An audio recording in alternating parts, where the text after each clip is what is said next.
Well, before we get started, we have to get our break. So let's get our running backs on. 3, 1, 2, 3.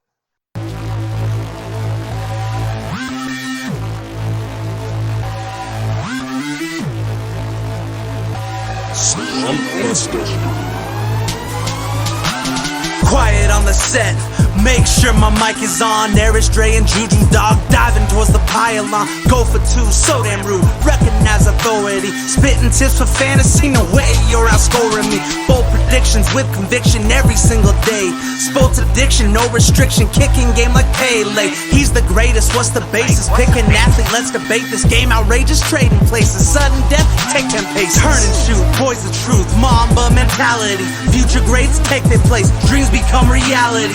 Low and outside, knocked it out the park. Your boy discovered fire like a rock with a spark. Refs acting like Neanderthals, phantom flags, nothing calls. Heartbreak losses, tragic falls. Every week discuss it all. Settle in, listen up, free your time like Andrew Luck. Show's about to start, I suggest you buckle up. Running backs. backs. All right. What is up, ladies, gentlemen, boys, girls of all ages? We do not discriminate in the fantasy world, unlike some leagues where it is male only. We are all inclusive here. That's just the way we do it. So we are back. We're going to break down some running backs, and we have some familiar faces on here with us. We brought back the fantasy geniuses, Andrew, Austin. How are you guys doing today? Fantastic, man. I appreciate you having us back. I'm excited to talk running back with you guys. It feels good to be back. Are you? We'll just go ahead, get into these running back rankings. You are going to be carrying anywhere from, 4 to 6 running backs on your team. So you're going to need a lot of information on these guys. We're going to start off with RB1. I kind of already alluded to who my RB1 for the year is going to be. And shocker to everybody, Christian McCaffrey. I have a strange feeling that without any of us talking, we're all about to say the name Christian McCaffrey as our number one running back. I think there's plenty of people who will give you the reasoning why he could not be and why he should not be running back one this year. And it's all because of what he did last year. There's no way he'll do it again. There's no way he'll do it again. He's going to regress, blah, blah, blah. Something about Christian McCaffrey just screams, I'm not normal. I'm not going to follow the same code that you're trying to pin on him, basically. So I'm still keeping him there, running back one. Well, I'm going to shock all of you. I got Christian McCaffrey at number I was about to say. I was about to kick you off the podcast. I'm being kicked out of the podcast. No, I mean, this is blatantly obvious that Christian McCaffrey is number one. 1,300 rushing yards and over 1,000 passing yards. I mean, he is literally the biggest threat in the NFL at this position or any offensive position. This guy is literally better than any of your receivers or any of your running backs, guaranteed. And like Austin said, people are saying, well, there's reasons why you could put him lower, but I don't see a reason because every year he has gone up and I don't see him trending down at all. Yeah, I mean, he's going to trend down a little bit because he put up, I think, the second best ever year by a running back. I think the second best ever in general in fantasy history. So, of course, he's going to have some regression, but right. I think the gap between him and everybody else is still so big that he's just not going to get caught. So we'll go ahead and move on to RB2. This is where everything's going to get a little funny, a little funky. I have Derrick Henry. So I like what they did last year. I like the offense. The play action is going to open up a lot of opportunity for the offense in general, but having that deep threat, A.J. Brown, you're not going to be able to stack the box as much as we saw later on in the year after they moved away from Mariota. So Derrick Henry is going to be number 2 for me. Okay. I have the typical still Saquon Barkley here. And I guess not typical because a lot of people are juggling between Saquon and Zeke. I've even seen a couple of them tomorrow, but I have Saquon here. He had, as we all know, awesome rookie season. Came down to earth when it comes to fantasy relevance in his second season because of the injuries, as we all know. I think that if he didn't get injured, I think he still is easy top 3, top 4 running back. And then this year, he has an even better offensive line. They had not too good, but not too terrible offensive line last year, and it was just mediocre. This year, they've already upgraded it, and I think it's just going to help him and his quarterback, actually, as I already talked about last week. But I really do find Saquon Barkley very attractive this year when it comes to fantasy. Well, I have to agree because my number 2 is also Saquon Barkley. Obviously, it's typical to have him here. For me, it's just no shock. This man is all about producing. And like Austin said, even though he had some injury issues, he still played 13 games and he's still able to get the job done for his team. Now, he has a great offensive line now. Not spectacular, but good enough to where they can create holes. And once Saquon gets into a hole, it's almost over because not only does he have the incredible speed, but also, too, he can shed tackles like it's absolutely nothing. Like he just put a whole bunch of butter on him before the game and he just slips through tackles. So I look for Saquon to have more than 1,003 rushing yards. All right, yeah, I can see where all you guys are coming from. I'll talk about Saquon a little bit once I show where he's at on my list, but it's not at number 3. I'm going with Dalvin Cook at 3. So I know this is a weird pick. He is injury prone, but I think this is going to be the year where he plays all 16. Last year, I believe he missed 2 or 3 games and still finished as RB5 for the year. So this is going to be the time where I'm like, he's going to stay healthy for the whole year. Alexander Mattinson is not going to start any games, and he's going to end up at RB3 overall. It's funny. I also have Dalvin Cook here at 3. I thought I was being biased this year when I put him at 3 because I had him last year. He got me to a championship, won me a championship. Well, actually he didn't because he was injured and Mike Boone did. But regardless, I was very, very happy with Dalvin Cook. So putting him here at 3, I was really like, am I making the right choice? But it turns out that Kubiak, is that how you say that coach? Yeah. He's a pretty good run game coach there. So I'm pretty happy. He took his game to an absolutely other level and finished as the RB5 in 2019. And I think, like you said, he's going to stay healthy this year. Not going to have to worry about Alexander Mattinson coming in and starting. And, of course, he's going to play. He's going to go in on a couple of those downs and just give him his breather, as all these backups will do. But Dalvin Cook is the man to beat this year in terms of Minnesota running backs, and that's not going to happen. See, I went different. This is where I got Derrick Henry. He had a very successful year. He had over 1,500 rushing yards. He led the league in rushing, and I believe as well as touchdowns for running backs because he did have 16. I think that was number 1 as well. And it all depends on how the line produces because they did lose Jack Conklin to the Cleveland Browns. So they did lose a guy off the edge, but are they still able to hold up to where he can have another good season? I don't think he's going to get another 1,500 yards. I still think he breaks 1,000, but this is where it kind of comes down back to normal. He gets maybe 1,200 yards rushing, and I still think he's a great option, even though he may decline a little bit this season after losing a big tackle to this team.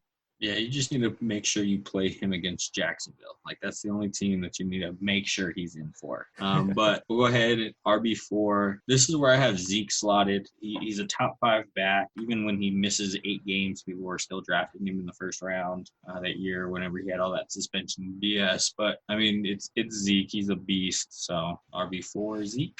RB4, I have Zeke as well. There is only one running back over the last 5 years who have finished in the top 6, and it's Zeke. So, which is shocking to me, especially when he had with all these suspension nonsense. So, yeah, I really like that. He's never finished as RB1, so that's a reason I don't have him as high. But the thing that scares me and why I don't have him at 3, because I really did debate him and Dalvin for 3, and it's because of the addition of CeeDee Lamb. They kind of just bolstered their offense just a little bit better. It's going to kind of limit, I feel, his targets he's probably going to get out of the backfield, just enough that it won't be able to give him that boost to RB3. That's my thought process there.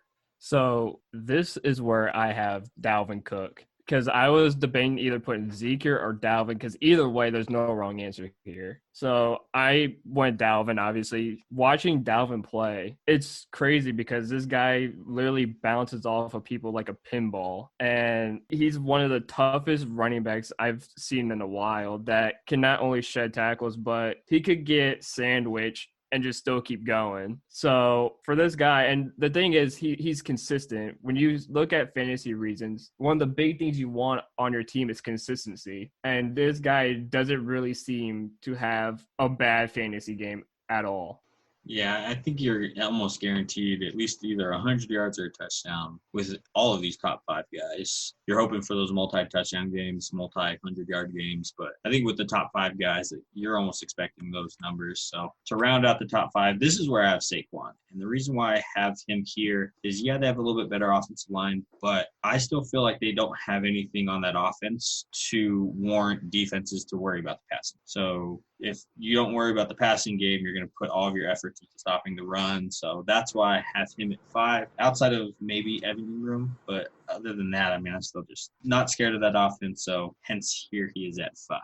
Okay. I know this is for your next week episode, but I think a couple of those wide receivers there are going to shock you this year. But I'm going to leave it right there and talk about my number 5, Alvin Kamara. So there's only one running back that has had like a better boom potential, you want to say, percentage or whatever, over Kamara, and that's Christian McCaffrey. And he's sitting at 25 points a game PPR wise, and that's like potential every game. That's strictly because of how many passes he can catch. And obviously we know last year, one, he was already hurt. Then he had lost Drew Brees, and there was a lot. I think last year is an anomaly. I really do. And I'm really excited to see how Alvin Kamara is now that everyone is healthy around him and he can get back to his ways. And I have him here at 5, but I think he could even climb higher. I feel like this is like floor top like 5 for him, basically. That's pretty much how I felt about Zeke. I was like, where am I going to – I have to slot Zeke in the top 5. So don't just put him at 4. Right. I got you.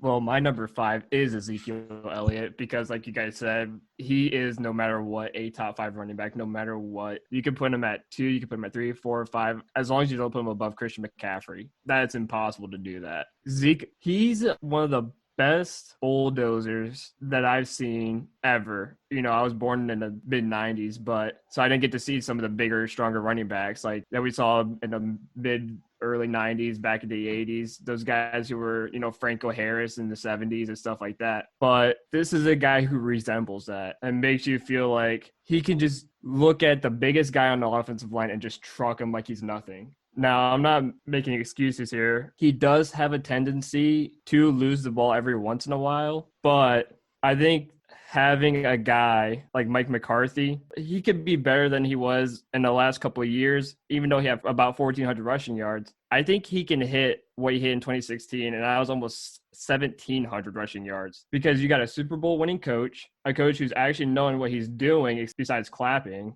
obviously. But yeah, I think he can get back to that 1,600 yards that he was when he was a rookie. Yeah, I mean, you really can't go wrong with any of these guys, but we'll go ahead and get out of the top 5. We're going to go ahead and hit number 6 now. This is where I have Alvin Kamara. I like the offense. Drew Brees, he's getting up there in age. He does get that little noodle arm, you know, late in the season. And feel like he's going to be top 10. He's going to be top 5, top 6, just depending on where you look. So I have him slotted here. He's going to bounce back. He was RB16, I think, last year. So, you know, he's going to be that dual threat guy. But I just have him at 6, whereas you guys have him at 5. So. Yep, cool. This is where I ended up putting Derrick Henry, right here at 6. I know he ended with the 1,500 yards, 16 touchdowns, and he was number 3 last year. Cool. My issue is that, so before week 10, he was the running back 14. And to remind you, that was behind David Johnson and Mark Ingram through 10 weeks. So that there already scares me. I don't know if I can just trust that he's going to pick up where he left off those last, 6 games plus, 6 games there. So I don't expect him to pick up exactly where he left off. Yeah, I expect him to be real good and continue being a top 10 guy, but he's also not a part of the passing game. That scares me when it comes to running backs. A lot of these top running backs are a part of the passing game. They're not just these, give me the ball and I'm going to run through everyone, basically.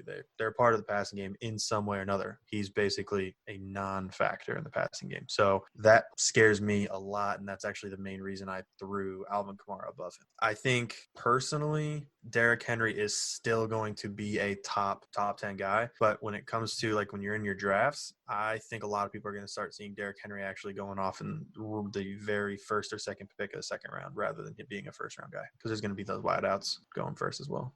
For me, my guy number 6, I have to go with Aris. I am also going with Alvin Kamara. Now, Drew Brees, we all said Drew Brees is getting older. He is in his high 30s. They did get Jameis Winston as his backup. And I think this year you're going to see a lot of rushing plays from the New Orleans Saints because they're going to have to rely on Alvin Kamara a lot because they can't throw a whole lot now that Drew Brees is really – and don't get me wrong, Drew Brees is always going to be elite no matter how old he is. Guys like Tom Brady, Aaron Rodgers, Drew Brees, they are always going to be really good quarterbacks no matter the age. It's just how that goes. But you're going to have to heavily rely on Alvin Kamara to do a bulk of the work. And I think for the first time in his 3-year career, in his 4th season, I think he will break 1,000 yards finally. Yeah, so I think consensus, our top 6 are all the same players, just jumbled up there. And so far, thankfully, we only have one guy the same. Hopefully we don't get into the quarterback situation where we had like 4 or 5 at the same number, but we'll go ahead and hopefully get some interchangeable pieces here. But like I was saying earlier, 7 for me is going to be that controversy pick. So last year he finished at RB7, so I'm going to have him slotted at that same position. And now he's officially the number 1 guy. Last year he had Melvin Gordon come in after a couple games and take work away from him. I think he was 3 yards away from 1,000 receiving yards. Just a weapon. I think I read a thing that said Christian McCaffrey is the only running back above him with receptions above 15 yards or more. So Austin Eckler is going to be RB7 for me. He's PPR-wise just a beast, right behind Christian McCaffrey. So RB7. Why'd you make that comment of we've only got one same so far, man? You made the comment, and it was bound to happen. Austin Eckler. So I've actually moved him around quite a bit on my rankings. I do my rankings like excessively early because I hate not having football in my life. So giving me any time to think about it, I'm going to do it. I at least do my top 10. And I had him in my top 10, but he's jumped around. He was initially higher because when I saw that contract extension, it seemed like just a tad low for what I expected a workhorse running back or the number 1 guy to get. You know, you see all these crazy contracts. He didn't get that, which concerned me. And I wanted to wait and see how they drafted. They didn't draft a running back till the 4th round. He's a good complimentary back in Joshua Kelly. And he's not going to take away Austin Eckler's number 1 job. And I don't think he takes away Justin Jackson's backup job either. So I really like Eckler here. The offense is not going to be as good as it was last year because they lost Phillip Rivers. I know he's old, but still, just that's how it's going to be. I don't see Tyrod Taylor taking this offense as efficiently, I guess is a good word to use, as Phillip did. But he's still the number 1 guy. He's the top dog in that backfield, and I just don't see him not catching another at least 90 balls. He had 100 last year, so. Did he have 100? Yeah.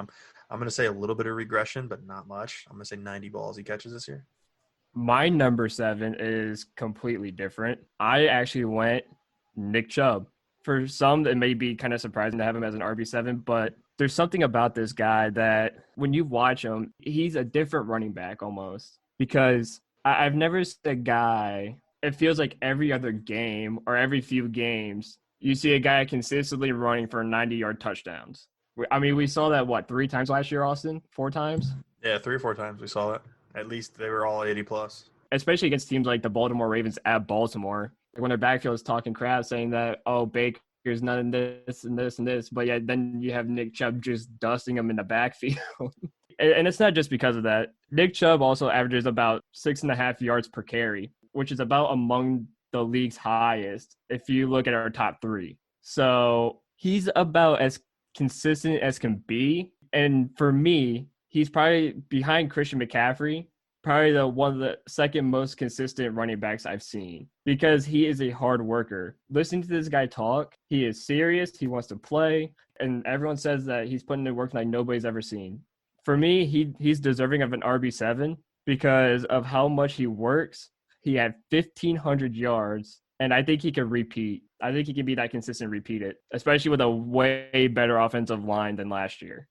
I'll get into my reasoning for not having Nick Chubb this high when we get him, and I think I'm going to shock you guys, but there's a big glaring hole for me for why he's not going to be. So we'll just go ahead and move on to RB8. This is also going to be my comeback player of the year. So James Conner is going to be my guy.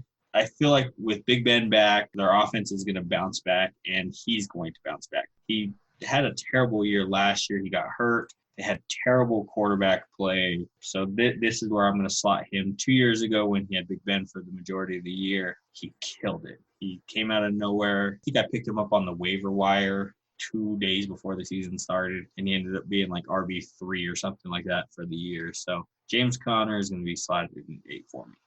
Man, you said comeback player, and I was thinking it was the same one I have, but it's fine. My 8, I have Kenny Drake. This is where I threw Kenny Drake. I feel he is getting the most disrespect this current offseason and ranking season or whatever. Not a lot of people have him this high. I mean, I've seen some, but not here. He was the number 4 running back since, like, when he got into Arizona week 9. He was the number 4 running back from there on. And he's instilled the Cardinals with enough confidence to let go David Johnson, who was supposed to be their franchise running back for however long. And then they didn't draft a running back until it was like the 6th or 7th round. They have complete faith in Kenyon Drake. So, and I do too, because I got to watch that man work. I just don't see a way he's not a top 10, and I like him right here at 8. I am really, really excited to have Kenyon Drake. Dynasty-wise, solid dude as well, still young. I love that we all gone different so far instead, unlike the quarterbacks, because for my number 8, I've gone Aaron Jones. I think, it's a big shock, isn't it, Austin? I see your reaction. I have Aaron Jones at number 8 because I think he is one of the more promising guys, at least on my list. He's a guy who's huge upside. Aaron Rodgers is obviously getting up there. That's why they probably drafted Jordan Love. But also, too, he tied for first in touchdowns with 16 touchdowns. And I think that's a good key right there, is that if you need a guy to score, he is your guy. For me, he's a red zone kind of guy. The Packers consistently get into the red zone, and I think that's where he does his damage, and that's where he gets you points. Now, I've never used Aaron Jones, but just watching, playing against people in fantasy who had Aaron Jones, I was a little bit nervous because I knew that, well, shoot, he's going to score at least once or twice in this game. So I like having Aaron. I know it may be high for a lot of people, but he may be my comeback player. Okay, wait a minute. So completely respect your pick. Not going to put you down on that at all. But my thing here is Aaron Jones, and this is why we all have our own rankings, and that's fine. But Aaron Jones had, I don't know, but we can probably figure it out, had how many touchdowns from the 1 or 2 yard line last year because the wide receivers were getting tackled on the half-yard line and couldn't extend their arm or something like that. Well, that's why I mentioned he's a red zone threat. But how many times this year are they going to get that? Is he going to get that lucky again where he's going to get 13 times his teammates are tackled on the 1 yard line? He just gets to punch it right in. Don't get me wrong. He still is getting yards and catching balls. So I enjoy that part of him. But his touchdown numbers, I personally think, shoot way down because of the fact that it was so many got lucky because his teammates were tackled on the 1 off of a 40-yard bomb or a 30-yard bomb. Were they a good play, I guess? I don't know. That's my opinion. I don't think he drops too much in touchdowns. I think he goes from 16 to maybe 12 to 11. All right, what do you want to bet with you? What are you thinking? I think he drops down at least 4 touchdowns this year. 4 touchdowns? With how consistent the Green Bay Packers are in getting to the red zone? 4 touchdowns. He's dropping 4 touchdowns at least. I think he goes at least 10, 11. Up? You think he's going up? Did you just say that? No, I don't think he's going up 10 or 11 touchdowns. I think he's going to drop 2 10 or 11 touchdowns. All right, we're gonna talk about this when we do his division on our podcast. Sounds good to me. All right, we'll tune into their podcast to continue that conversation. We'll just chug right along with our rankings, though. At number 9, I have Miles Sanders. I like that they got rid of Jordan Howard, so it's just him. Last year, I was thinking that he was going to take over, and Jordan Howard was just going to be a bench warmer, but he still split the work kind of like Kamara and Ingram did a couple years ago. Not to the degree that they scored and everything like that, but I just like the fact that he's the main guy now. He finishes 15 last year with getting vultured at the goal line and everything like that. So I think he's going to have that benefit from being the number 1 guy there. Nobody really else to compete with him. So number 9 for Miles Sanders. I do also really like Miles Sanders, and I have him here at 9. I'm actually happy. Well, I'm actually happy to see this because I think a lot of people are kind of sleeping a little bit on Miles, and now that they got rid of Jordan Howard and he became that number one guy, I know Doug Peterson there. He loves timeshares. So I get that. It's probably going to be more of a timeshare of him and Boston Scott, but it's not going to be as much of one as people think. I think it'll be a lot more like a 70-30 type thing.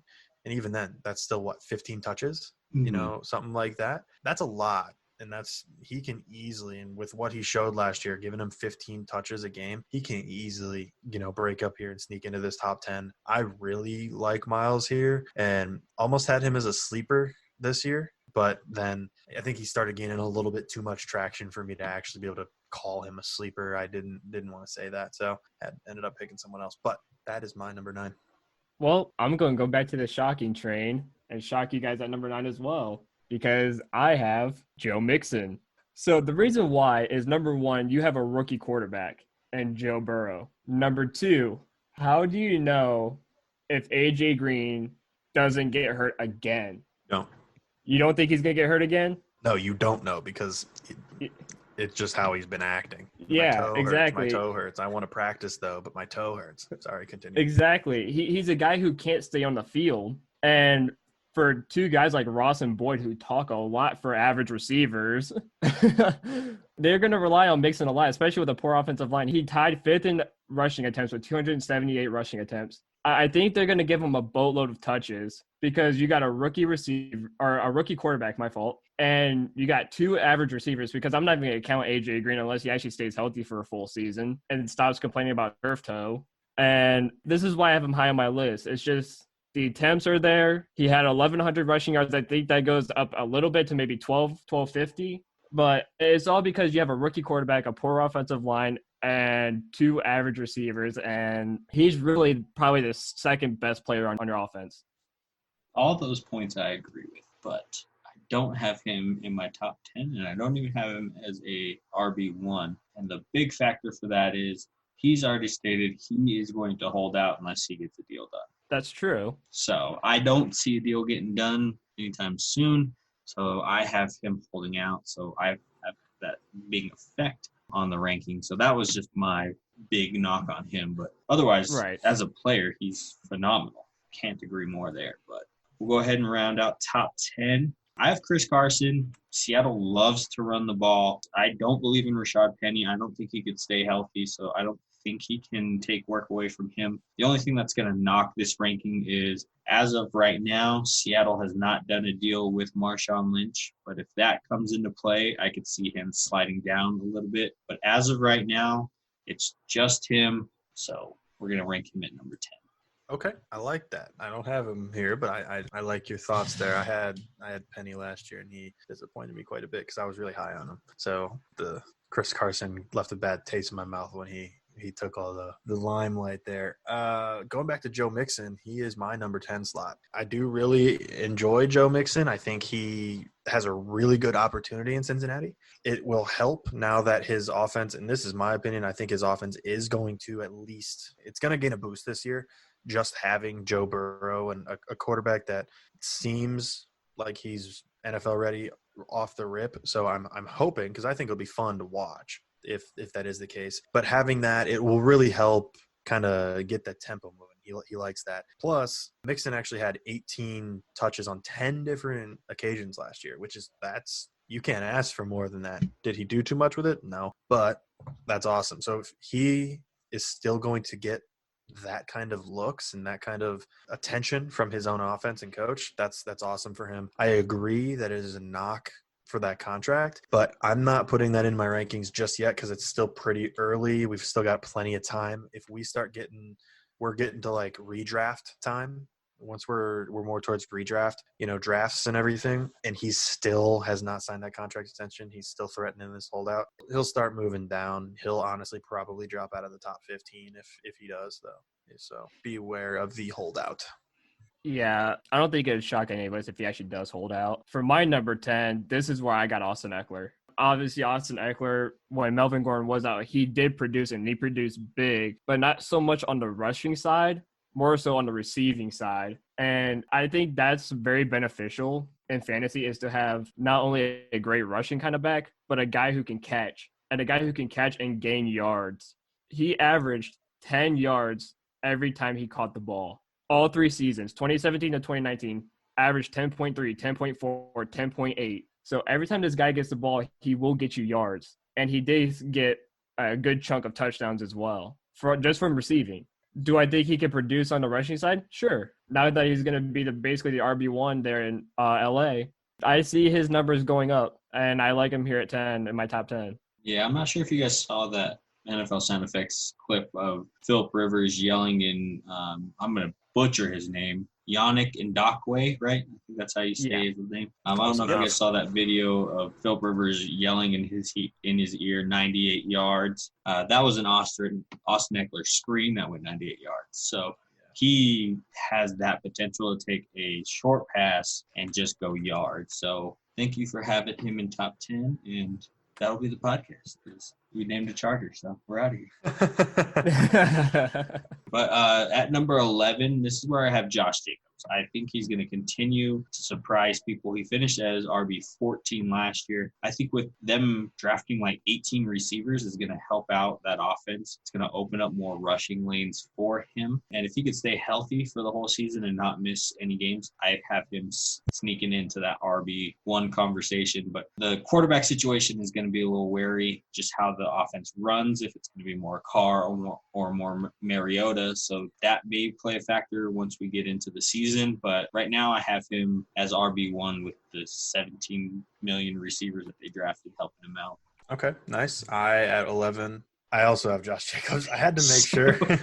I had to make sure we were at 11 just because I was shocked that we had another similarity. So last year, the reason I have Jacobs so low, I wanted him higher on this list so bad because I know he's got the potential. I know he does, and I like his potential. But it's because last year they talked about all the time, we're going to get him involved more in the passing game, which will help his fantasy game out so much, by the way. But we never really saw that. He had 27 targets in 13 games. That part made me unhappy. And then they started saying in this offseason, it's going to be this year that we're going to, 2020 is his year to be involved in passing game. But then they re-signed Jalen Richard and then also added like 9 wide receivers in the draft, so they're making it very clear that he's probably not going to get up to that minimum of at least 45 to 50 catches that he probably should be at. That's where he deserves at least. So that's kind of why I lowered him down in my rankings, but I still really like him here at 11. He is the bell cow there, and it's going to be really, really fun to watch again. Yeah, he will be. My number 11, this is where I have Kenyon Drake. Obviously, he is replacing David Johnson, who the Texans gave up the number 1 wide receiver in the NFL for basically a bag of potato chip air. What I'm talking about, baby. Bag of potato chips for the number 1 receiver in the game. But it's crazy how the Cardinals swayed Bill O'Brien, but Bill O'Brien is probably a 10-year-old in his own way. Because I don't think he's definitely not a businessman because he doesn't know how to deal. No. But Kenyon Drake for me at 11, I debated to put him in my top 10, but for me, he hasn't broken 900 yards just yet. He's around 880, 890. He had 817 this past season, but I look for him to get that now because obviously he didn't have too many chances. Obviously, it looks like in Miami. So I look for him to get a huge bulk of touches instead of having only 170. I think he's a game changer for sure. Yeah, he's definitely going to be right there, right around high-end RB2, low-end RB1 for the whole year. But we'll go ahead and round out the RB1s. And here is my hot take. Here is my offensive rookie of the year, Jonathan Taylor from the Indianapolis Colts. I feel like he's going to push out inconsistent Marlon Mack. He is going to take over the league with that stout offensive line. They're going to help out Philip Rivers by running the ball a shit ton. So Jonathan Taylor is gonna be slept on, and he's gonna finish as a RB1 his rookie year. He may even lead the league in rushing. We have seen it the last couple of years where a rookie has come in and finished 1, 2, or 3 in total rushing numbers. So I wouldn't be surprised if he just blows out. I feel like he's in the best spot of all of the running backs that got drafted this year. So super hot take. I could see you over there burning up, Austin. So go ahead. Let's see what you got. We'll talk about the best spot for a rookie to be this year at my next pick. But let's talk about my 12, which is Nick Chubb. This is where I ended up throwing Nick Chubb. And I'm not going to lie to you, and I hate to say it because, of course, I'm a Browns fan. I'm still not completely comfortable with him right here at 12. Reason being, and I'm betting it's your reason why it's the same hole as you, the fact that we still have Kareem Hunt. I think the Cleveland Browns have, without a doubt, the best backfield in the league. You can't name me another pair of running backs that are as good as Nick Chubb and Kareem Hunt. As a Browns fan, I don't care, but when it comes to ranking him, I still feel he has the potential to get up here and be a running back 1 because he was running back 4 through the first, it was like 10 or 11 games. He was number 4 running back in the entire, league. But then obviously we got back Hunt, and then he ended number 18, that being Chubb, and then Hunt was number 26. So that's not too huge of a gap, to be honest with you, when it comes to there. So that's what I'm a little afraid of. I do think that we're going to rely on Nick Chubb because he deserves that. And he's going to get a lot more of the work there, but I still think this is more of a 60-40 type split. So I can't have him too high in my rankings right now. Yeah, for me, my number 12, this is where I have Miles Sanders. I think he's a high-end RB2 and a very, very low-end RB1, just for the fact that he just came off his rookie season. And don't get me wrong, he produced very well, and I look for him to continue to do that this season. I just didn't see enough of him to be too confident to put him as a mid RB1 or like a low to mid RB1. He's a low-end, very low RB1, very, very high RB2. I think he produces – I think he gets more touches than he's ever got. Obviously, he's only got 170 touches, but I think he gets a lot more. I think he averages about 220 to 240 this coming season. That's if, depending on the quarterback situation, because we all know Carson Wentz does get injured a lot. We all know that they did draft a rushing quarterback in Jalen Hurts. So for me, it kind of depends on what the scenario is. Because if Carson Wentz does go down, do they start creating running plays for Jalen Hurts as well, like Baltimore does with Lamar Jackson? So that's why I have him kind of like low end. It's not because he's a bad player, but it's because, number one, of your quarterback situation, and number two is depending on how many touches you get and if you can produce like you did in your rookie season. Because we all know that there are sophomore slumps.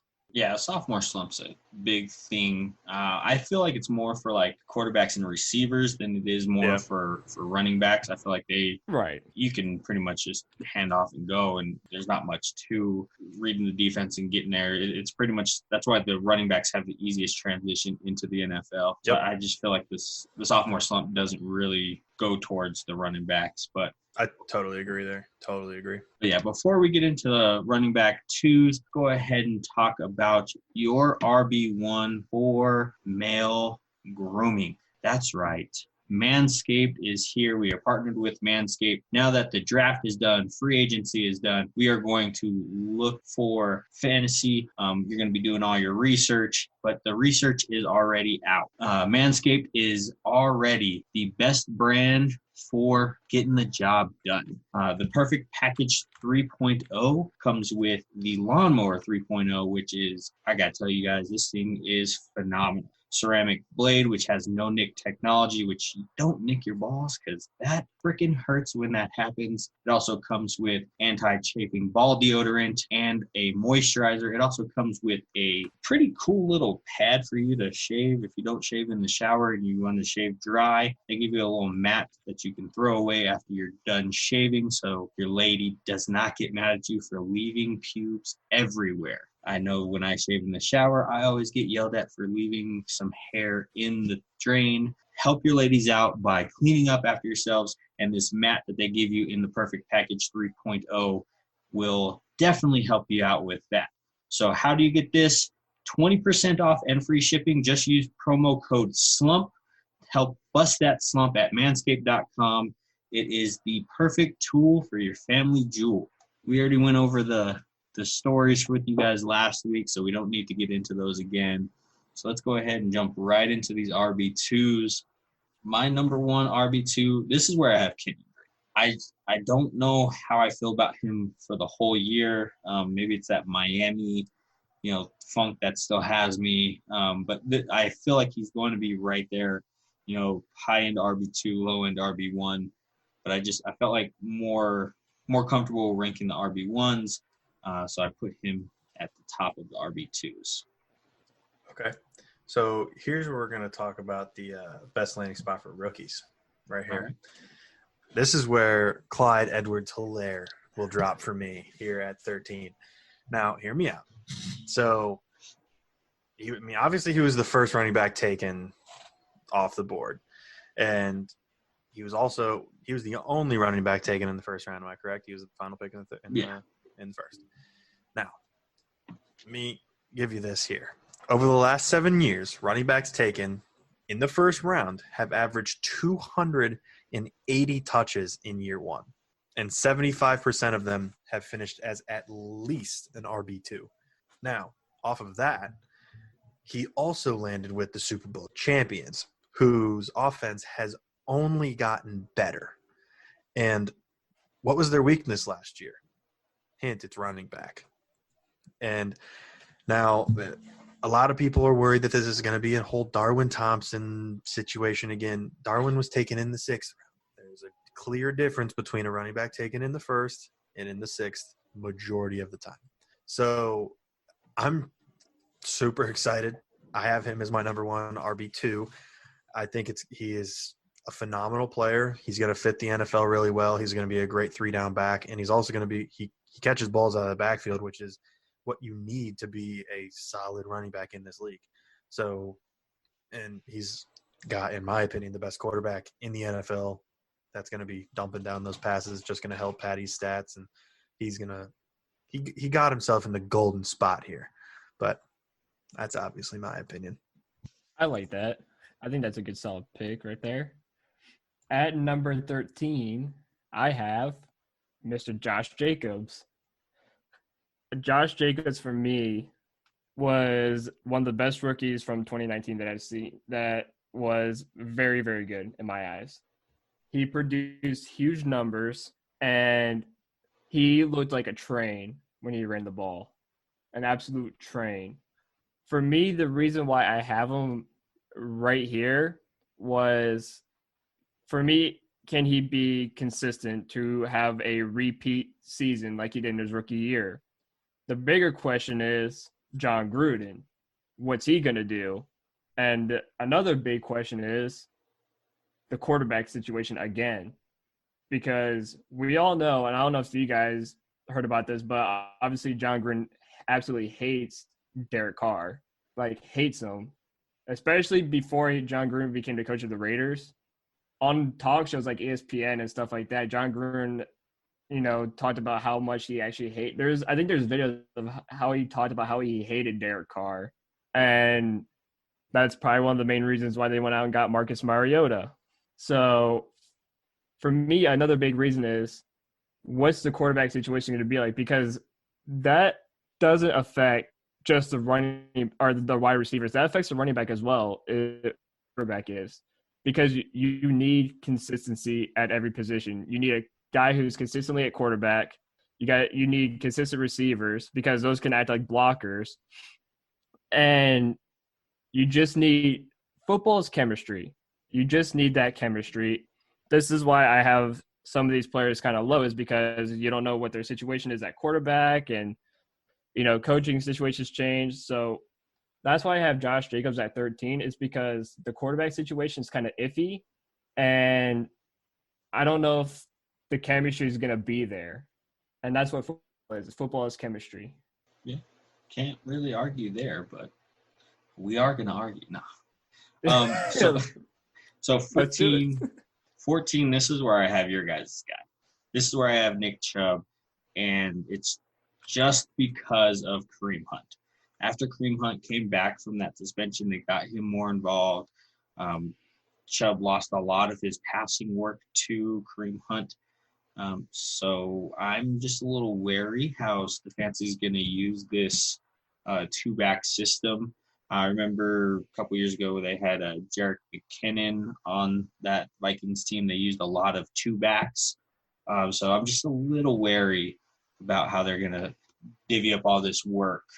And you brought in another tight end who's going to eat usage as well. So Chubb at 14, this is where I felt most comfortable placing him at for you guys. Yeah, that's not bad. I almost agree with you there a little bit. It's like I said, it was really tough for me to try, and I'm still kind of having issues putting where I'm gonna finally land him when all these rankings are said and done. My 14 as of right now is also my sleeper, and it's Todd Gurley. This is where I ended up throwing Todd Gurley here. So we all know the Rams offense started going downhill last year, and that brought down Gurley's efficiency. I know everyone was throwing it to the fact that his knees hurt, and yeah, he does have arthritis in his knee. That's not going to help him in the long run and in how long his career is going to be. But right now, I don't think it's going to affect him as much as it seems, because he still got in the last 5 games, he had 98 touches in 5 games. That's not bad. That's a big workload, and he was able to handle it. So now he's going to the Falcons, who have one of the better offensive lines in football, and he also is going to a high-scoring offense where running backs already average at least 1,300 yards and at least 10 touchdowns on the ground. And that's not even talking about in the passing game yet. So I really like his chances here. He's top dog there, and it's going to be I think he's going to go back to that running back. Okay, before I say that, he has a very good chance to go back into that running back 1 status. We saw what Todd Gurley can do. We watched him number 1 running back 2 years in a row. So I think he has a chance. I'm not saying number 1, but I'm saying he can get back into the running back 1 status. So for number 14, this for me is where I dropped Chris Carson. Chris Carson is a very solid, consistent back. Seattle does have a lot of run plays. My issue is this man fumbled 6 to 7 times this past season, which for me is kind of sketchy, because now you're thinking, can he hold on to the football? Yeah, he played great. He had 1,200 rushing yards, 7 touchdowns. Fantastic. But also, too, you can't have 6 fumbles. Now, 3 of them were recovered, but 3 of them were also lost. So he went 50-50. He went from 3 the year before to 6 this past season. Now, I don't think it's going to be 6 again. I think that drops. But for me, can you not turn the ball over is a big difference, especially in key games, because you obviously don't want to turn the ball over. So for me, Chris Carson's a great back, but you also have to limit the turnovers a little bit, because that can also cost you very poorly fantasy-wise. So we'll go ahead and round out the top 15, and then after that, we're going to go ahead and kind of bunch these guys together, because we got to get through 36 of these guys. So we'll go ahead and give you the top 15, and then we'll go ahead and kind of start to condense these out, because this will be like a 5-hour podcast if we go through all these guys. So I'll go ahead and give my top 15 guy right here. This is where I put Aaron Jones. I don't like that they drafted A.J. Dillon in the 2nd round. So you have that. You also have Jamal Williams, who was starting to eat work in the later part of the season. Running back by committee is terrible for fantasy, and I feel like this could possibly turn into that. So that kind of helped out with my process of dropping him low. He finished his RB3 last year with 18 touchdowns. So regression is going to come from that. Also the running back by committee, which nobody likes to hear fantasy. So 15, Aaron Jones. Cool. Yeah, I have here 15, Chris Carson. This is where I end up throwing him. Now, if he would have been healthy the entire season, and if I could guarantee he would be healthy the entire season, I think I would have him more as one of my top 12 guys. But I just have zero confidence that he's going to stay healthy the entire season. He's going to miss a couple games. And also I'm not like 100% certain about that Seahawks backfield because of the Marshawn Lynch situation, as well as when Penny ends up coming back from that torn ACL. If he is back and healthy, I'm worried about how things could go there. Obviously last year didn't work out for Penny, but I'm still kind of on the fence. That's kind of why I have him here at 15. Still think he's got the ability and definitely has the talent. Just worried more about his team in that situation.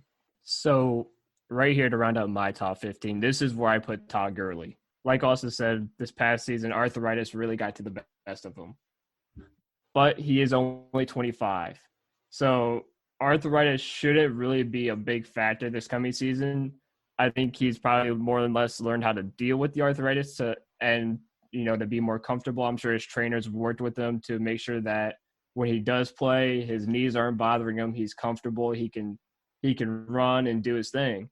And, is he a sleeper? Absolutely. He's a huge sleeper because only having 800 yards due to, bad knees, well, I think he gets back up into the 1,000, 1,100 range. And I think you're going to see a great year for Todd Gurley in Atlanta behind a great offensive line and a high-powered offense. Well, couldn't agree with you more. That's why I have him at 16. At 17, I have Joe Mixon. Like I already stated, that contract holdout scares me a little bit. And then 18, I have Leonard Fournette. And my hot take for him is he did not finish the season in Jacksonville. I think he gets traded at the deadline. So 16, Todd Gurley, 17, Mixon, 18, Leonard Fournette. Okay, nice, yeah. 16 is where I end up throwing Aaron Jones. I have 17, Le'Veon Bell, and I have 18, Leonard Fournette. I agree with you there with the Leonard Fournette that he will be traded. That's why I have him higher than most people do. I still am going to be avoiding him for the most part. Depending on where he gets traded, I would contemplate making him a trade target later in the fantasy season. And when it comes to the Le'Veon Bell situation, the offensive line was shored up more. And I like I know he's still stuck in that Gase offense, but I like where I guess he has more room to work is what I'm trying to get at. So I like Frank Gore that. to compete with now. Stop. Frank Gore is going to outlive us all. He is. He's going to outlive us all. It's going to be wild. Pretty sure he's been in the league longer than I've been alive. I think so. That's how it feels. For me, number 16, I got Melvin Gordon in Denver. He's going to be the starter. I think he's going to do fantastic in Denver. Number 17, I have Leonard Fournette. And number 18, I have Mark Ingram. I think Mark Ingram, I know more than half the playbook is more or less for Lamar Jackson. But I have Mark Ingram on my fantasy team last season. And he still produced a lot for me. So it's not like it was a wasted pick. I feel like he can produce more. I think this year, the Ravens are going to be a little more careful with Lamar. I think they're going to hand the ball off just a tad bit more.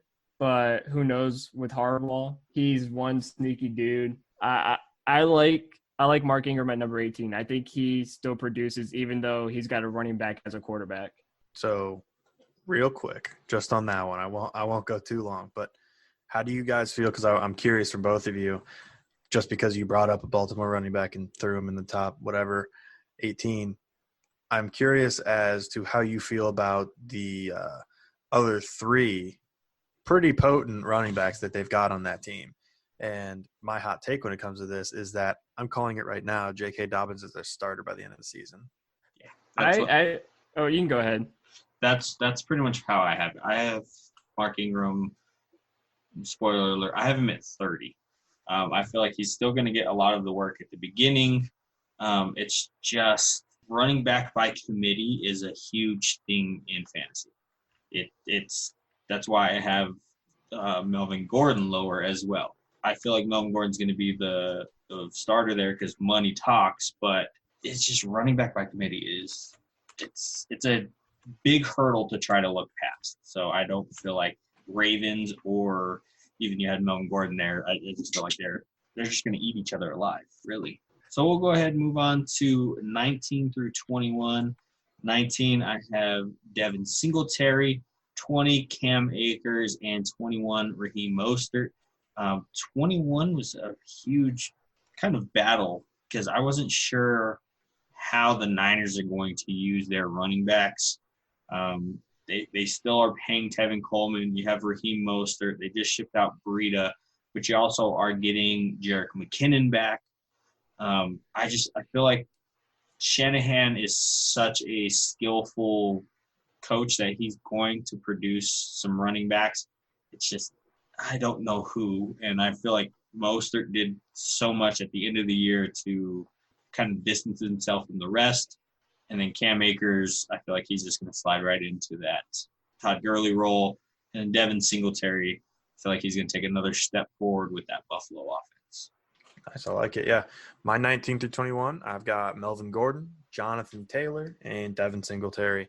When it comes to Singletary, totally agree with you. He got to learn that year with Gore and do his thing there, came back, had a little bit of an injury, but I do really like his opportunity that he's got there. That offense is just it's starting to get a little younger, and it's going to start moving a little faster and at a pace that old man Gore might have not been able to kind of keep up with. So I'm excited for that. And then Taylor, like you said, he's in a really good spot for a running back, but he's not in the best spot for a rookie. Just saying. He's in the second best.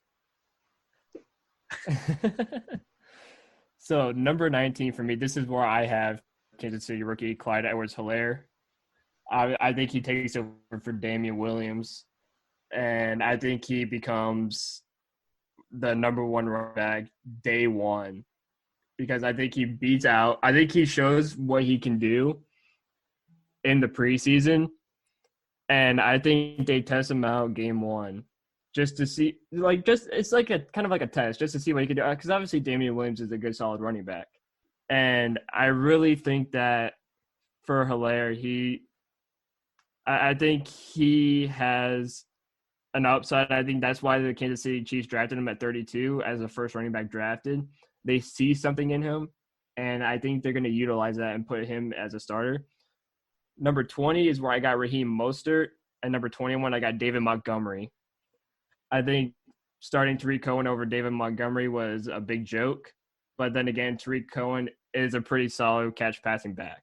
All right. So, yeah, we'll go ahead and slide right along. 22, I have Sony Michel. I feel like they're going to have to rely on that run game a little bit more up there in New England. 23, this is where I have Clyde Edwards-Helaire. I feel like it's going to be our running back by committee for the majority of the year, and I could see him taking it over towards, fantasy playoffs and fantasy championship. And then 24, this is where I have David Johnson. It's just that offense does not scare me, and I feel like he could still do it. It's just I don't trust him to do it, so I still have him finishing as RB2. Yeah, 22 through 24 here for me. I've got David Johnson, 22.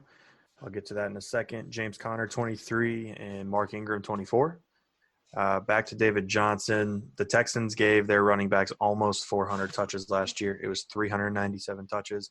Mind you, that was with DeAndre Hopkins on the roster and on the field. It's a lot of work for running backs. The only running back they have added this season or offseason so far is David Johnson. So he looked terrible down the stretch when he was with Arizona. Just awful. But so that I know that hurts, but I do really think that we've seen he has the talent. It's more just finding a place that he's going to fit. And I'm excited to see and hope that he is able to actually work out there in Houston, because I think it would be great for them to have an offense and still attempt to stay relevant, because I do enjoy Deshaun Watson and would like to see his team still be competitive. For sure. For number 22, I have Devin Singletary. Number 23, this is a sketchy one, but this is why I put Lev Bell here. And number 24, I have Sony Michel. For the Patriots, obviously they're gonna rely heavily on the run game. Jared Stidham, I don't think anyone believes in him unless for somehow, some way, Bill Belichick turns him into Tom Brady 2.0, which will never happen. I see this as a huge run scenario for the New England Patriots, and Sony Michel is going to get a big dosage of touches. Mind you, I had Le'Veon at 17, so I don't think it's too shocking. You actually, in my opinion, have him a little low, but hey, I'm totally with you. I agree. Just wait, I still haven't gotten to him just yet. But no, Sony Michel, they're gonna get more work, especially because Tom Brady's gone, so that means James White, my fantasy darling, who I always tried to get on my team, is no longer relevant fantasy-wise. So now I got to find another running back to love, like I love James White. So we'll go ahead and slide into the RB3s now. This is where I have 25, 26, 27. This is where I have Melvin Gordon at 25. I still feel like they like Philip Lindsay there, and they're going to use a lot of two-back stuff. I feel like they're going to kind of devour each other. 26, I have David Montgomery. I still don't trust Chicago to use a running back ever since they got rid of Jordan Howard. I think his first 3 years he was there with them, he was like top 5 in rushing all 3 of those years, and ever since then they just don't know how to use a running back apparently. And then 27, this is where I have Keyshawn Vaughn in Tampa Bay. I think he's the best of the 3 running backs, Peyton Barber, him, and Ronald Jones. So I feel like he's going to take over in the preseason. He's going to be a starter by week 1 and then just never look back. Yeah, I like that there. My 25, 26, 27 is 25, we've got DeAndre Swift.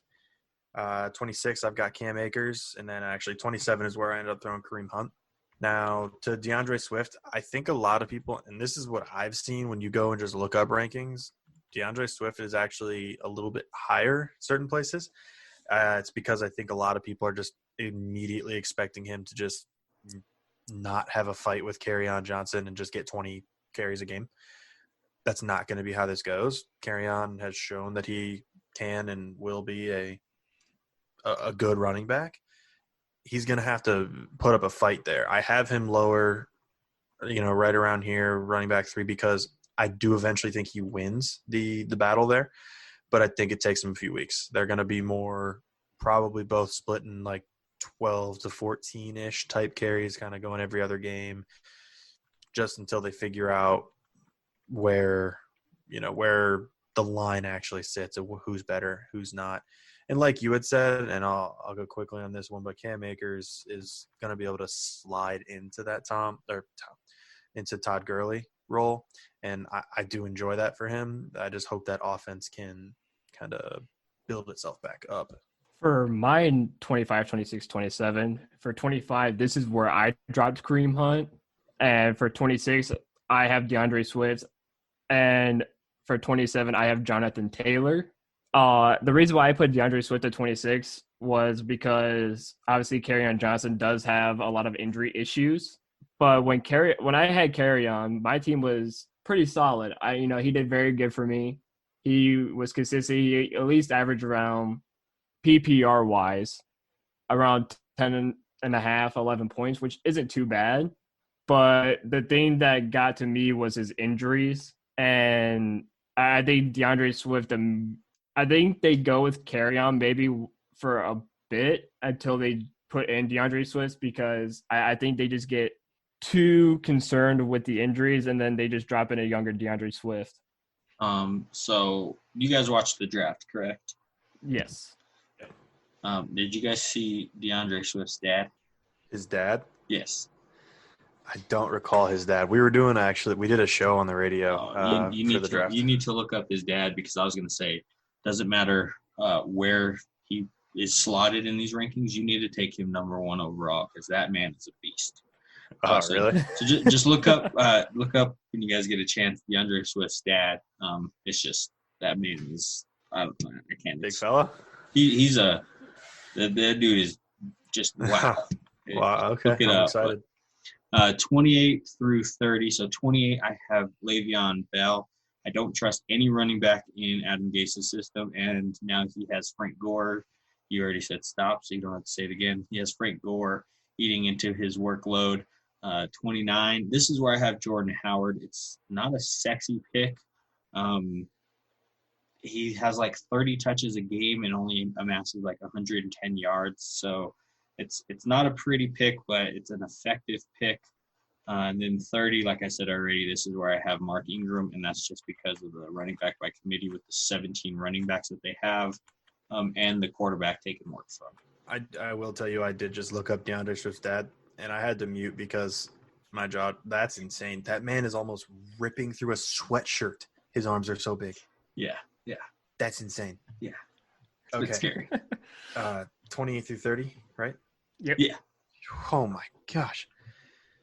You're drafting that man over number 1 overall. Yeah, I'll take his dad. That's fine. He scared me into it. 28 through 30. I think you'll be happy with my 30. 28, David Montgomery. 29, Raheem Mostert, or however you want to say it. And 30, I have James White. I think he is the number 1 running back there. I think he's going to stay that, and because they're going to be utilizing that running game a lot more, they have to utilize that running game more. They don't have many people to be, throwing that ball to and whatnot. So I enjoyed James White there at 30. And then David Montgomery, I still am holding on to hope. He has the ability and the upside to be a great running back here. And I just hope to everything they at least give him 15 carries a game. If they gave him 15 carries a game, he's going to end well above all of our rankings of, wherever we have him here from that 25 to 28 range. So my 28 through 30, my 28 is where I have David Johnson.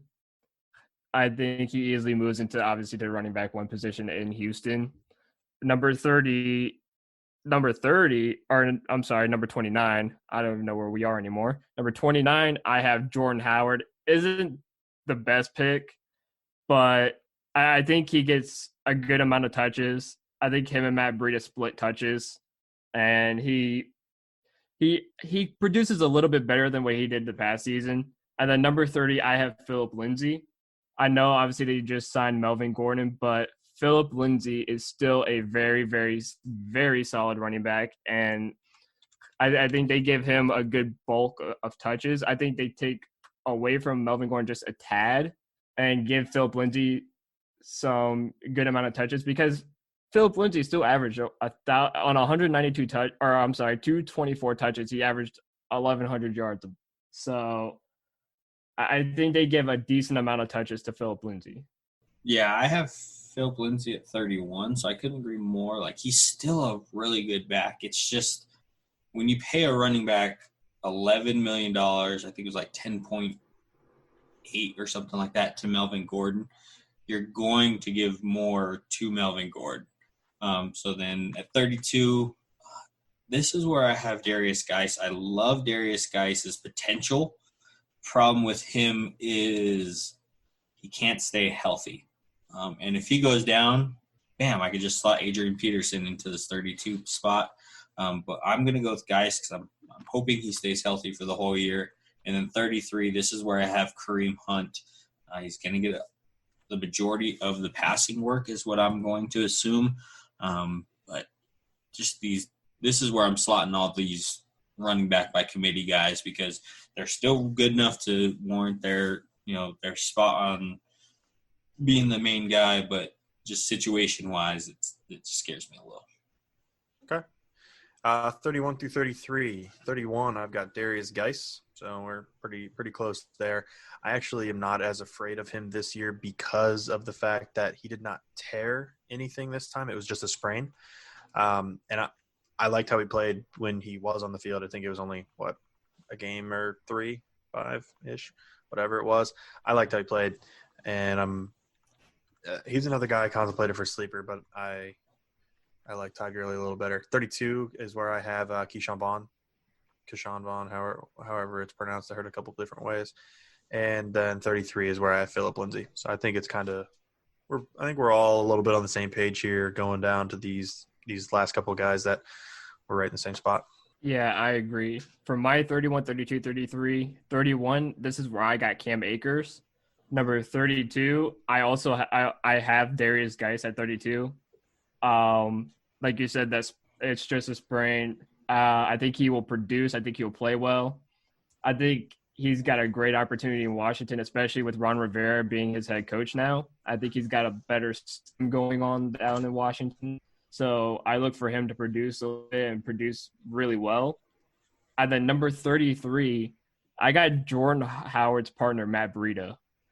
Like I said, Jordan Howard and Matt Breida are going to split touches, but Matt Breida will do slightly better. But the reason why I have Jordan Howard higher is because I think they're going to use Jordan Howard a little bit more. So depending on how the news goes, obviously how the news goes during the summer and during camp and stuff like that, those things can change. But I think they give a little bit more Jordan Howard, but I still think Matt Breida produces better. Yeah, Matt Breida, his injury concern is my biggest worry with him, which is why I don't even have him in my top 36. But 34 through 36, Damian Williams, I know this is going to be a weird pick for most people, but Andy Reid does like to use committee backfield, so that's why I have him here. J.K. Dobbins, he's legit, but again, running back by committee. And 36, DeAndre Swift. I do feel like he's going to take over about halfway through the season. It will be his team, but just that beginning part is just going to hurt his fantasy value. And then for my 34 through 36, 34 is where I ended up slotting Sony Michel. It's going to be about a split 50-50 backfield there. I just like James White better. And then here at 35 is where I ended up throwing Matt Breida. I know a lot of people are expecting Jordan Howard to be the main guy there. I think Breida's just the better back, and he's cheaper. His issue is his injury. He needs to stay on the field. He's also going to take almost all of the pass catching, plays as at a running back position. That's going to help him already. So just checking them out in PPR is going to be great as a third option. And then 36 for just about the same reason. I'm going to have Tariq Cohen. He is a great when you're talking about PPR guy. He's an awesome PPR guy. I wish that they would just give David Montgomery the reins, I guess you want to say there, but it's just not likely. Don't trust it, and that's why I threw him at my last slot here at 36. All right. For my 34 through 36, 34, I got Damian Williams. For 35, I have James Conner. And then for number 36, was a hard one for me, but I threw in J.K. Dobbins. The reason why I threw in Dobbins is for the fact that we all agree that Baltimore's running back committee, with Mr. Lamar Jackson at the helm of the running back committee, I don't care what anybody says, he is a running back at heart. I saw a quote actually on Lamar Jackson, and someone said that if you take away Lamar Jackson's legs, he's just another Colt McCoy. And I kind of laughed at that. But J.K. Dobbins, for some reason, I think they're going to look at him and be like, this guy could be something special. So for me, it depends on how he plays in preseason. And, maybe the first few games they give him a little bit of a good chunk. But I think he can produce. Yeah, the running back by committees, they're terrible situations to be in. Right. But, I mean, they did rush for, 2,000 yards last year. I think they set the record for team rushing. And that's their makeup. So they're going to be rushing the ball again. They're not a passing team. It's weird, though. For a passing team, he had 36 touchdowns. That's just It's ridiculous. weird, isn't it? But let's go ahead and before we wrap this thing up, let's go ahead and get into our sleepers. I already stated mine. Mine was Jonathan Taylor. I just like the situation he's in. I feel like that offensive line is awesome. And to help out an aging Phillip Rivers, they're going to be rushing the ball quite a bit. So Jonathan Taylor is going to be my sleeper. As I've already mentioned, I really like Todd Gurley this year. A lot of people are lower on him, and I think he actually has the running back one potential this year. That's going to be my sleeper, and you can get him pretty, you can get him at a medium to low end running back too this year. So really like him. My sleeper is Austin Eckler. I think now that he gets the starting role at the Chargers, not only do you see his receiving yards go up, but you also see his rushing yards go up. I think he's going to be a big part of that offense and a big part of why they could win some key games if they have to. Chargers going 16-0. You heard it here first. That's not what he said. That's exactly what he just said. So I did not hear that. Andrew's words. Chargers are going 16-0. So my stay away target is going to be Joe Mixon. He's already stated he's going to hold out if he doesn't get an extension. Hopefully, this is not a Le'Veon Bell situation where he holds out for the whole year. Hopefully it's more like Zeke where he comes back, right before the season starts and you don't miss any time with him. But he's going to be my stay away just because that holdout, those things can get pretty messy. Okay. My question for you, because yours has kind of an asterisk on it. Who is your stay away target? Say he signs a contract tonight. It's going to be Lev Bell. People are going to see the name Le'Veon Bell and just swoon over, oh my gosh, he's available, in the 5th round, 4th round, whatever it is. But one, Adam Gase.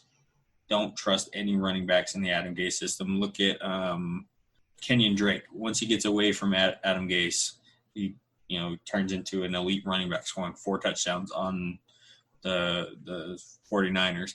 And then you bring in Frank Gore. Yes, I understand it's Frank Gore, but it's Frank Gore. He's going to get work. He's going to get 3 yards carry, and he's going to eat up all your yards and touches. So if he does sign, Le'Veon Bell's my stay away. If he doesn't sign, Joe Mixon. Okay. I just was curious because I just didn't like how much of an asterisk there was if it was, it's a huge asterisk though, but yeah. But if he does sign, it's going to be Le'Veon Bell. It's just cool. Adam Gase is terrible. Damn. Mine this year is going to be Leonard Fournette. I am avoiding him at all costs. Now, I understand he's got the potential. Even if he doesn't get traded, he's the only guy in town, so he's going to get the work. I understand that. I'm afraid that because of him getting such a volume, he could get hurt again.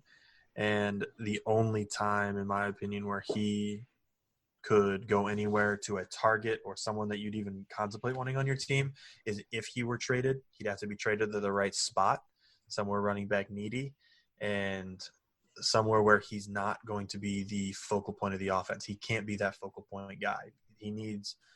The focal point needs to be like a wide receiver, tight end, because he needs that breather. He needs that break on his legs. Let him, protect the quarterback in some sort of situation there.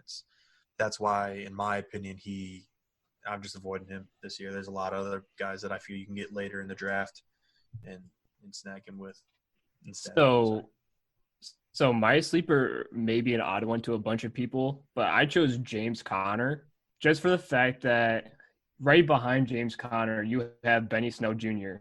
And in the same amount of games and the same amount of touches, they did the exact same.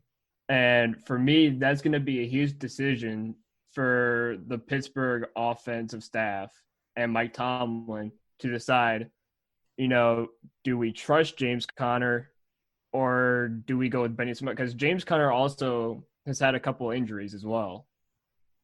And I think Benny Snell could jump into a big role where if he does produce, if something does happen to Conner or if Conner is not producing, if Snell does, I think Snell takes the reins at running back in Pittsburgh or can potentially take the reins at starting running back. All righty, guys. One last question before we head out. It's going to be a thing I ask everybody. So there's always that one guy that you try to get on your team. For me, it's actually 2 guys. One I already mentioned in James White. The other one is Keenan Allen, just because he's my favorite receiver in the league. He's probably one of the most underrated receivers in the league as well. I've had Keenan Allen on my team every year that I've had a league.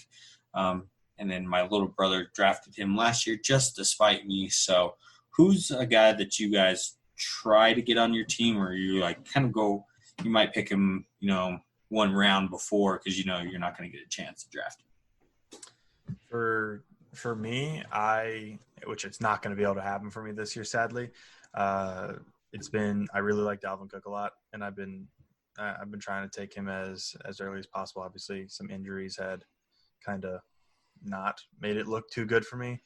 But to put someone else out there, someone that I'm going to add to that list this year is going to be Miles Sanders. I like Two top tier guys. I understand that, but it doesn't matter where they go at. It's just you just like him and you want him on one type of guy on your team. He's going at pick 35. That's end of the third round right now. So end of the third, start of the fourth, depending on how many teams. So for me, it's kind of like two receivers, just for the fact that each year they've always gotten picked just the pick before mine. And I know I've gotten great value, especially last season in our little league also. I got great value because Michael Thomas got picked before my pick. But then again, you guys did leave me DeAndre Hopkins. So I wasn't too upset about it. And so Michael Thomas is one of my first. And for number 2, I want to go with Mike Evans. I just like how consistent Mike Evans has been his whole career. That man is nothing but a pure wide receiver. And now you have the best quarterback in NFL history. That man could be an absolute tank this year. I thought you were going to say currently best quarterback, and I got very worried for you. No, trust me. You clarified. You clarified. You said GOAT. He's GOAT status. I get it. Totally. Yeah. Absolute GOAT status. If you don't think I know what, otherwise you should get a CAT scan on your brain. I mean, it wouldn't be the craziest thing he said this episode because he did say the Chargers were going 16-0. So no. All right. So now go ahead and wrap it up. Give your obligatory plug, guys. Tell us where we can find you, where we can listen, where we can see you guys at. You got this one, Andrew. So you can find us, the Fantasy Geniuses, at the FF Geniuses on Twitter, the Fantasy Geniuses on Instagram. You can also find our podcast on Anchor, Spotify. We are now on iHeartRadio. We just got that approved the other day. And you can find us on Apple Podcasts, Google Podcasts, all that good stuff. So be sure to follow us and listen. Yeah, those are some pretty big ones. I know once we got onto more platforms, our viewership has gone just straight up. I know getting onto iHeartRadio kind of boosted our status as well. We started getting more listens. So the more places we can find you guys, the better, more eyes, and just the hilarity that you guys have saying that the Chargers are going 16-0. I'm a fan. I'm a fan, and I don't even think we're going 16-0. But thank you, Andrew, for saying it. Somebody had to. Absolutely. You guys already know where to find us. Instagram at Slumpbuster Podcast, Twitter, Slumpbuster Pod, and Slumpbuster FFB. We also have the website, The Slumpbuster. Slide into those DMs if you want to get on the show, if you have a podcast or if you have an interesting story. Julian and Dre on the main show. Litany of hosts. We've had former cheerleaders, sports writers, anybody who we can get our hands on to talk sports. It really doesn't matter. So thank you guys for listening, and we will see you next week. Later, guys. See you.